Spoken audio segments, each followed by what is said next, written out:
two. Good morning, welcome to Sports Days Live podcast channel from the 6, also streamed. Good morning, welcome to Sports Days Live podcast channel from the 6, also streamed. Good morning, welcome to Sports Days Live podcast channel from the 6, also streamed. Good morning, welcome to Sports Days Live podcast channel from the 6, also streamed. Girls softball team ranked number one in division District 4A coach with a record of 14-4. District 4A and coach says 1-0 in District 14-4. District 4A and coach says 1-0 in District 14-4. Welcome to the show, Coach. Thank you for having me. Welcome to the show, Coach. Go over a little bit of your background. Coach, go over your going to go over your stats probably in the second half of the show.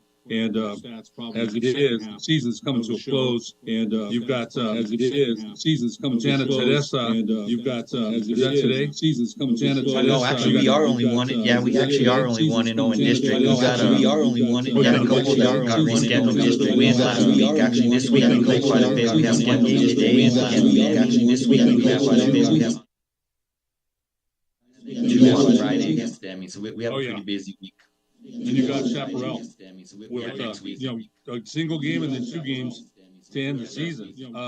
So they're jamming a lot of games last week or on the April 12th. And West Las Vegas, I believe, is defending champions in that. And they've got Satete, who I talked to Richard Tripp about. Satete, the 9th grader now, hit 27 home runs last year, broke the record. Richard Tripp had told me that she was off to a little bit of a slow start this year, that she had 11. I talked to him, the DAD at West Las Vegas, who's a very good friend of mine. Talk a little bit about that game, because that's a tough lineup. They've got some good hitters. You beat them 3-2 at Silver. Tell us a little bit about that contest. Yeah, no, it was a good game. They're a really well coached team, and they, like you said, their top 4 hitters are extremely difficult to pitch to and all that. And we came out a little flat at the beginning, but we got going at the end, and then my sophomore catcher, ended up hitting a 3-run home run for us to go ahead and win that game. And then our senior pitcher, Ariel Alvarado, held them down pretty good too. So it was a good team win. You know what? It was a good team. That's a tough line. You mentioned tough lineup to pitch. They've got confidence. You held them to two runs, man. So tell us a little bit about what was working for her. What I've watched too many innings. I told you on the Voice of Western. I've watched too many innings. A lot of home games. What was working? Rise pitch, hitting spots. Coach Ashley Hickman always mentions that. She used to be a pitcher in college. So what was working for Ariel in keeping that lineup off balance like that? Because you can't pitch around anyone really. They've got a lot of great hitters. What was working for her? I don't know what. Ariel was just a true competitor. She's up for any challenge, and that's just what it was. We challenged her. She knew that at the time, that's just what it was. Las Vegas was also ranked number 1 in 3A, so it was the number 1 3A team against the number 1 4A team. She was just up for the challenge. She hit her spots really well. Her curveball was working. She hit her spots. All her other pitches, I really don't know exactly, because I have my pitching coach who does all that and charts all that. Like I said, she's just a good competitor and a great leader on the team, and a good competitor. Just up for the challenge. That's a big win there. That's a real big win. And you got that said. I think you know a little bit about your team right now, ranked number 1.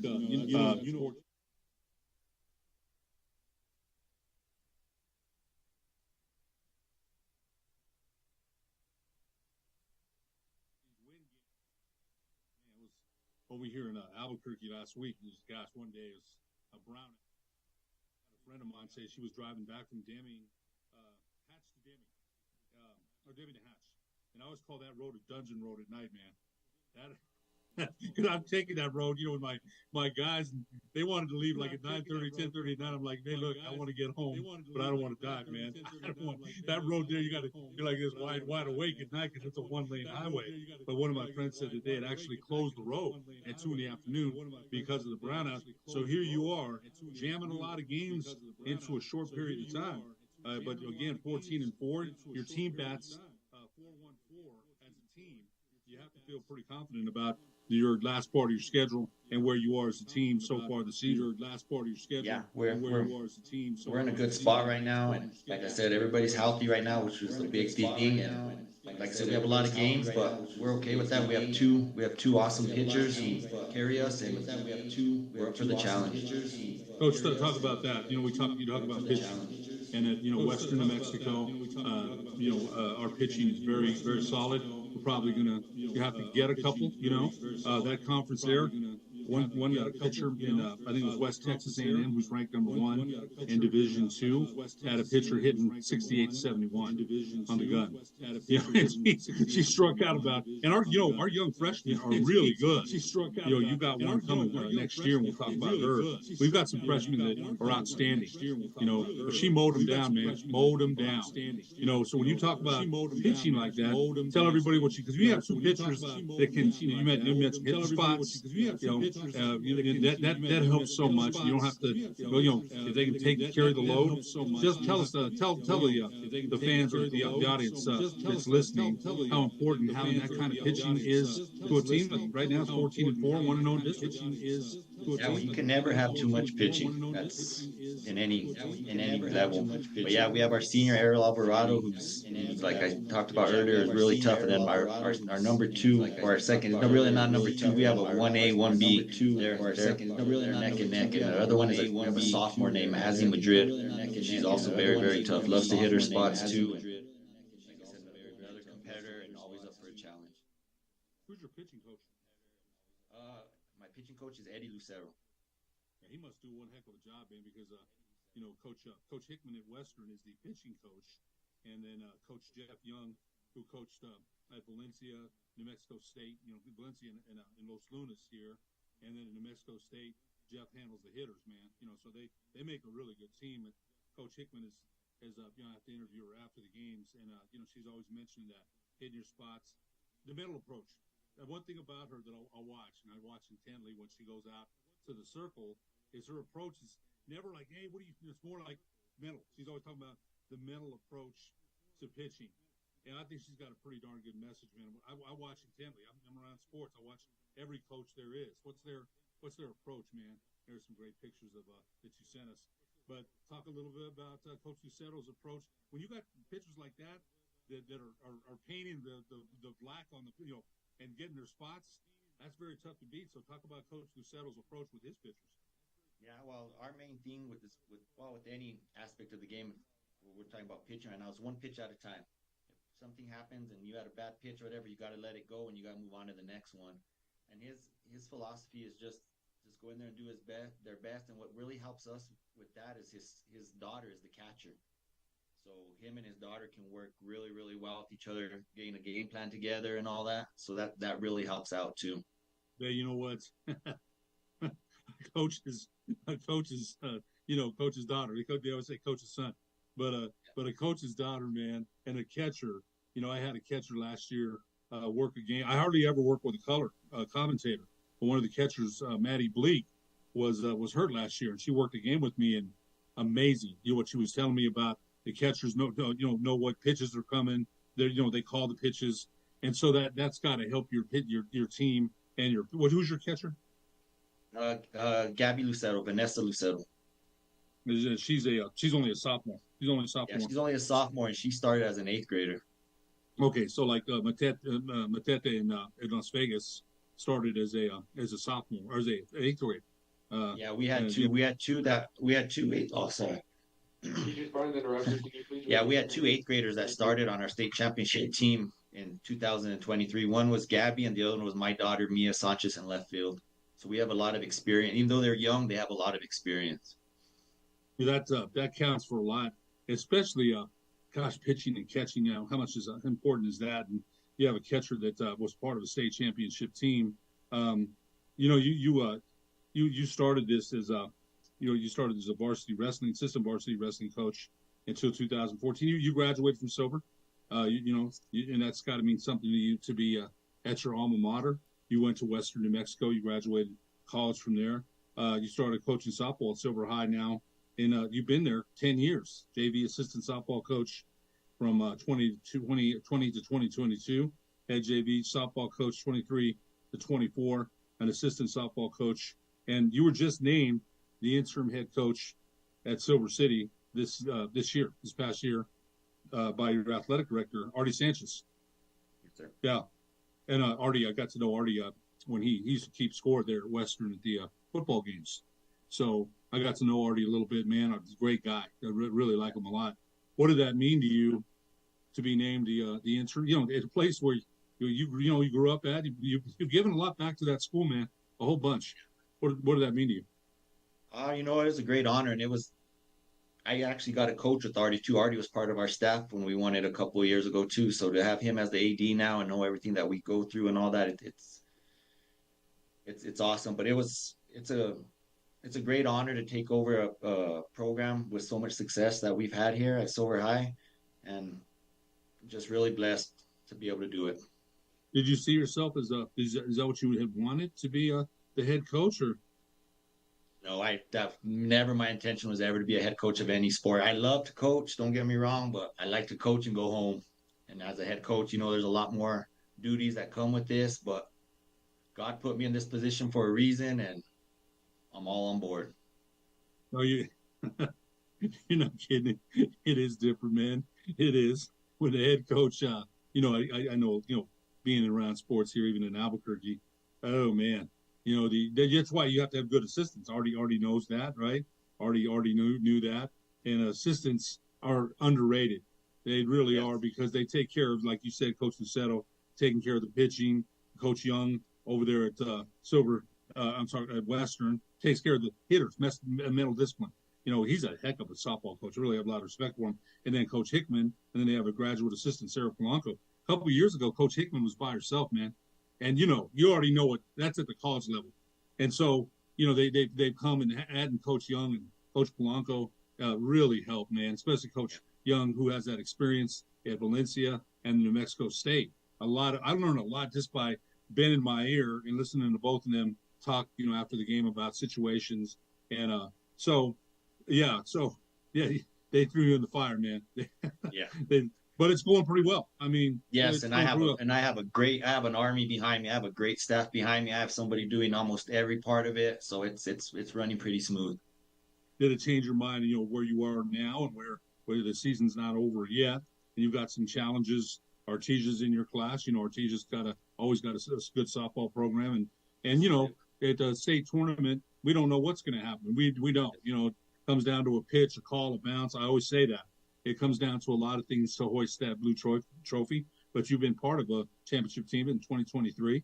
So, was it different than what you thought as being the head coach? Now that you're the intern, was it different? Was it different than what you thought? It's pretty much what I thought. But that's why, like I said, that's why I got an army behind me, and I have somebody doing my book, my stats. I have 5 other coaches below me helping me. So we try to run it pretty smooth as we can. Oh yeah, man. I've been part of this. Yeah, like I said, I've been part of this program while Coach Truen was the head coach in the run. They won 8 in a row. So I've got to learn a lot from him and how he handled things and ran things. So that's the way I try to run it, still the same way. Oh man, what a tradition! What a tradition! And there's some pressure there. There is, right? Because people expect Silver softball to be where it's at right now, and you're in charge now, and I always say that strength in numbers, man. Strength in numbers. It can't be just you, because there's too much with fielding, hitting, and then the mental approach. The mental approach, as Coach Young always tells me, is so important. He's always talking about that discipline at the plate, getting your pitch. I always noticed that. I think Western New Mexico has gotten much better as far as batting and being patient, drawing walks. They've got like 40-some homers this year. So they make contact, man. They do, and they've gotten better at running the bases. They've stolen a lot more bases this year than they did last year. Speed kills. Speed helps. So you've got some girls that have stolen some bags as well. Coach, we're going to take a break, and we come back. We'll talk more about this year's version of the 2025 Silver High Fighting Colts after these messages on the sports desk.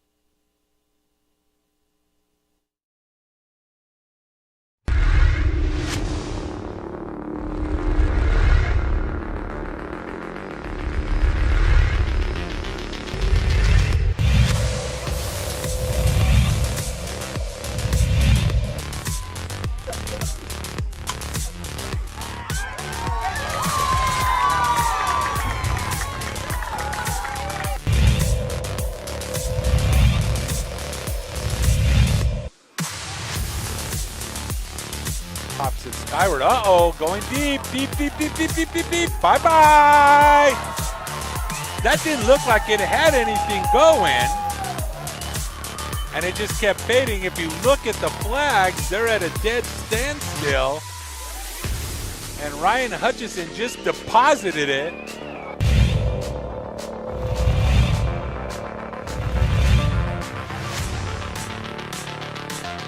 Chavez, a nice cut towards center field. That one finds a seam.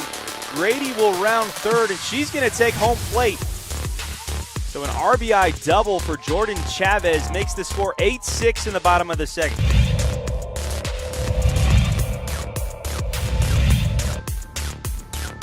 And now we've got a stolen base attempt. Throw looks like it's on time, and so was the tag. Out!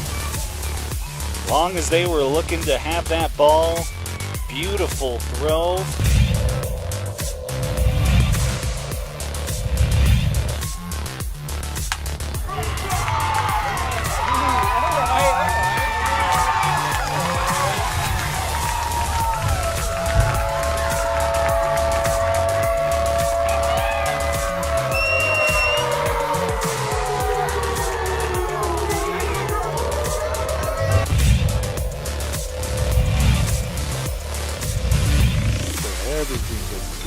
There's a shot. That's going to get over the shortstop.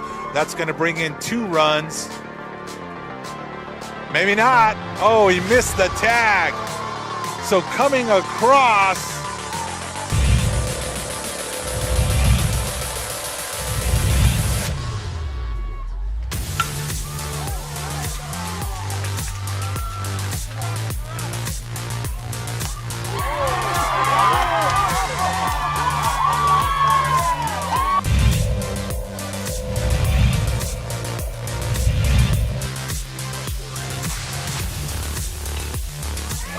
Through the left side, Romero is being sent all the way and lost out in left field.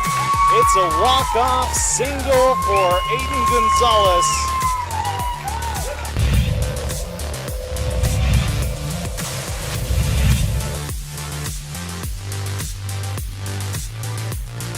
That one shot to center field. Catch. Fires forward. There's going to be a play at the plate. Got him. What a throw from center field. Chase Rivera.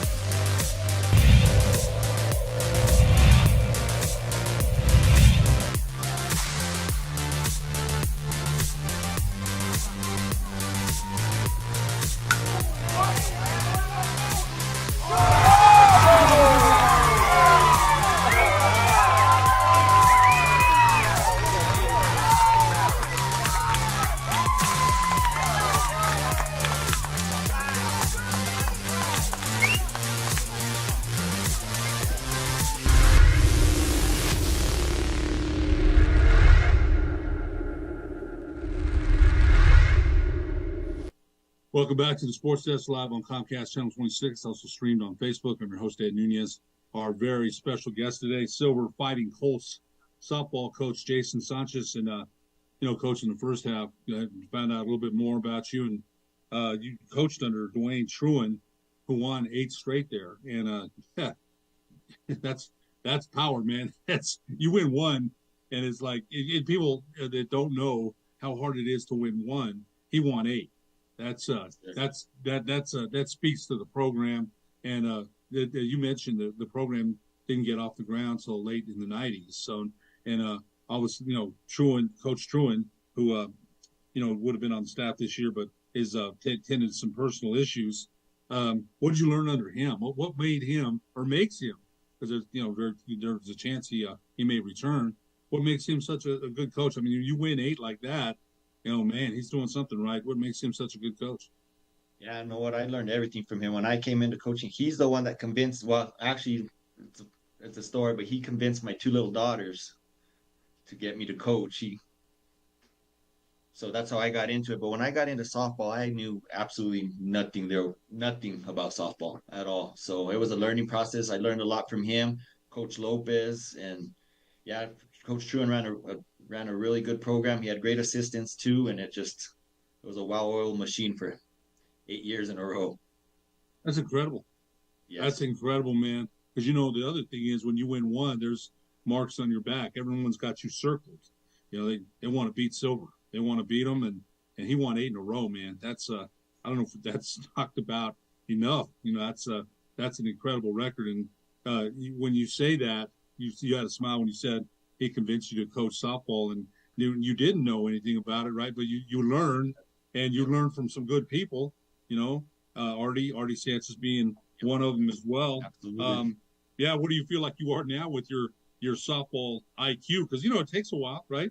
Absolutely. But you admitted that. But where do you think you are now? Oh, I think I'm in a good spot now. I know the game pretty much inside and out, and then like I said, my assistants are great. Like I said, I have 5 guys underneath me, and they all bring something to the game, and we all learn from each other still. Because no matter what age you are or where you at in your career, you're always still a student of the game. You're always learning and trying to improve in areas, and that's what we are at right now. It's what Artie said about you. Proud of him in the season we were having. He's worked hard and kept the program going. He has a tough job being the Silver softball coach. But he has done well and excelled at it. And I'm laughing because it's like, yes, you do. Yes, you do, man. And it's you got the mark on your back too, because there's expectations. Championship culture. Culture is important. Coach Hickman and Coach Young are trying to change that culture at Western. I think they are. I really do. They're like I said, get a few pitchers here and there. But I want to talk about your lineup because you mentioned batting .414 as a team, hit 20 home runs, drawn 52 bases on balls, 473 on base percentage. Maria Rulas, batting 508, 7 stolen bases, a Western New Mexico signee, a senior. She's going to be a shortstop, and it's going to be interesting to see. That's a crowded infield we have at Western, but you know what? Coach Hickman and Coach Young will figure that one out. Azaria Madrid, 3.2. You mentioned her, a 3.92 ERA, batting .342. Ariel Alvarado, 3 home runs, a 3.44 ERA. She's got 8 wins on the season. Mia Sanchez, 475. Estrella Orozco, 3 stolen bases. Isabel Villa, 3 homers, 368. Talk a little bit about that lineup because you got some good hitters. Talk about Rillis real quick. I want to know more about her. You mentioned didn't strike out once as a sophomore. Yeah, she had one strikeout as a sophomore. This is one of the best kids you can ever get in contact with. She's a hard worker. She comes to work every day. Great attitude. Really, really strong faith. God leads her in all she does too, and she's just a terrific, terrific kid. Well, I'll tell you what, she's going to be a great addition up there at Western. Staying home, you mentioned some other schools contacted her, and Coach Hickman and Coach Young, their pitch must have been pretty darn good because that's going to be a player that's going to really, I think, help the Mustangs. Talk a little bit about the rest of your lineup, the plate approach, because again, batting a 4-1-4 as a team, that's pretty darn good and hard to pitch around any of these young ladies too. Talk about that. Yeah, we have a pretty balanced lineup this year. We're really happy with the way it's turned out. We have Maria at the top, and then my daughter's the number 9 hitter, and she rolls the lineup over beautiful for us. And yeah, there's really not a weak spot in our lineup. If you even look at our games and all that, we work the pitcher I think really well at the beginning because there's not a weak spot. We foul off a lot of balls, we see a lot of pitches, and then come later on in the game, if you look at our 5th, 6th, 7th inning stats, they are incredible. That's where we really turn up the heat, and we get a lot more hits and runs right there because we battle, like I said, and we see a lot of pitches. Your daughter is Mia? Yes, sir. Batting .475? Yes, sir. At the bottom of the lineup. Yeah, she's our slapper. She's our slap hitter. So she's